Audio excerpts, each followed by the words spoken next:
Hello, Marky Dragon, also known as Marcus Eikenberry in real life, and I have another question that came in via YouTube, and it's from Techno Mullen. And he says, will there be any future in, let's say, war games, where your IP decides what team you play on? If you play from Denmark, then you are forced to play with other Danes against other countries in the game. So that was my, let's see, his questions. He enjoys theory crafting and stuff, and he says, thank you, Techno Mullen. So, okay, here is the real question. The question is, if I am, I'm in Florida, in the United States, and by default, whenever I connect to any game, should it put me with my neighbors? Should it put me automatically with other people in my region? Or, should it be free-for-all, like many of the games are right now, where, you just join in and I might be playing with somebody in Japan and Brazil and Russia all at the same time? Well, I think that there is use for both.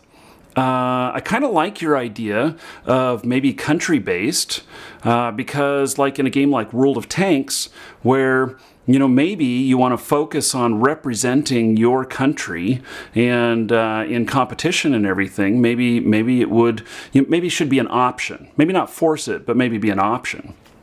Now, you may not realize this, but you're already forced to do this. Did you know that? So let me take, for example, I'm sitting over here. This is my wall of video games back here, and Ultima Online right here. So they had a whole bunch of servers that they popped up with at the very beginning, and they were regional. Now it would suggest to you that you connect to the one that you have the best connection to, and it already did this. It said, because when I started playing, I was in Portland, Oregon. And it suggested that I play on the Pacific server, which was for the Pacific coast of the United States.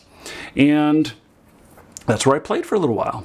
And then later on, I decided that I didn't want to be right there. I was playing, actually, with a bunch of people that were from my area. I decided I wanted to play in Baja, which was actually a server that was kind of dedicated for Southern California, Mexico area. And it was, I don't know why I moved, but I did.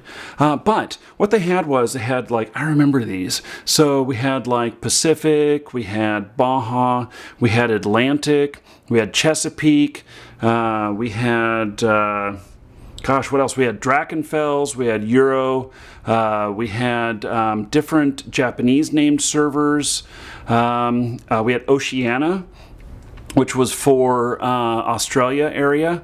And basically what these did is these names represented the different regions. And so those regions, you would say, oh, I live in Australia. I know that I'm part of Oceania. And so maybe that's where I should go. And so it wouldn't force you there, because you could actually connect anywhere. But it kind of, said, hey, maybe this makes sense. And so you would just choose where you went. Maybe you weren't forced. So I can see both, and it's kind of funny because this is how it has been all along. You don't typically play on the European servers when you live in the United States, and vice versa. Sometimes you do when the game is only available in a different region. And part of that is for connectivity purposes. But there's also something else which you may not know about that goes on, and that games are licensed by regions. And so let's take the game like Dragon's Prophet, which I've been playing a little bit of recently. So it is licensed in the United States or in North America to Sony. And then if you go to Europe, it's licensed to Infernum. If you go to Asia, it's licensed to another company, which I don't know what it is. And in Oceania, it's licensed to another company. So each one of these game publishers are independent of each other, and they all get the game source and maintenance from the mothership, the mother game, and then they each control their own regions. They localize it typically for their own regions. They're in charge of, like on the European servers, for any German support. Then Infernum, the game company, is responsible for localizing for Germany. They're also responsible for other things like German law, where if they want to be have a game presence in Germany, something like like Nazi memorabilia, or Nazi symbolism, or different things which Germany really had a bad experience with and does not want to be reminded of it, would not be allowed in the game in Germany. But if they wanted that kind of content in the US version, they could. But it doesn't have any content like that. They don't want to offend anyone. But that's just an example.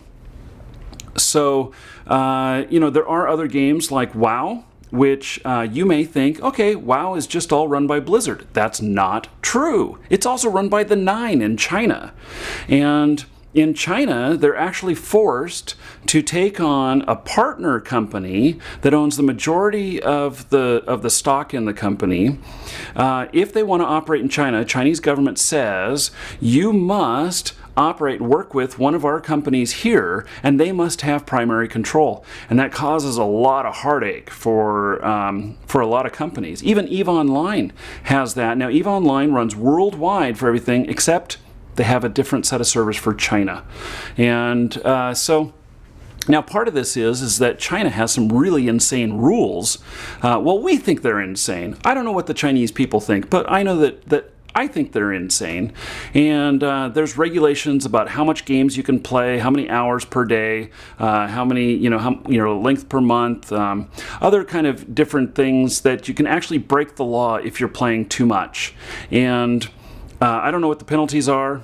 But I do know that you have to have your registered ID with the game company so that that game company knows exactly who you are every time you log in.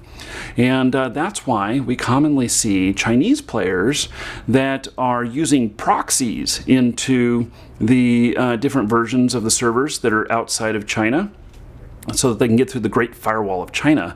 And they are not limited by the Chinese government saying what they can and can't do within the games. And sometimes it goes even further. There's sometimes other things that have to be changed within the games, just like the example with Germany, with Nazi stuff. China has other things, like something might be avoided like freedom of speech. Or in the case of like World of Tanks, China has had some really historic moments with tanks, like Tiananmen Square, where the guy stood in front of the tank to say, we have a right to be here and everything. And that was a really big moment outside of China for, empowerment of people, freedom. And at the same time, the Chinese government does not want stuff like that to propagate and to be supported. So they would not allow in World of Tanks any scene that had like Tiananmen Square. They wouldn't allow any fighting there or whatnot, because that scene could then be replicated, and they don't want that. So anyway, YOLO says it's time for the end of the video. Really? Are you talking to me here? You're interrupting me while I'm doing a video. What do you think about that? So, this is my cat named YOLO, and it's not like as in you only live once, but it's as in IOLO, which was a friend of the Avatar in Ultima Online. So she's a little bit camera shy. She's shut up now that we're here. You got anything else to say? No. So, what do you think about, do you think that when you play your kitty video games that you should be put in with your neighbor kitties? Or do you think you should be able to, play with other kitties that maybe in other states or something like that? She doesn't care. So, she has no opinion. Anyway, so there we have it. Bet you didn't know that stuff. Thank you for the great question. You can send any questions to me here on YouTube, and or maybe even in our Facebook, which there's a link in the description for our Facebook. We get some of the questions from there as well. And that's it. So send me your thoughts. I'd love to get the opportunity to talk about them on camera. I'm Marky Dragon. Take care.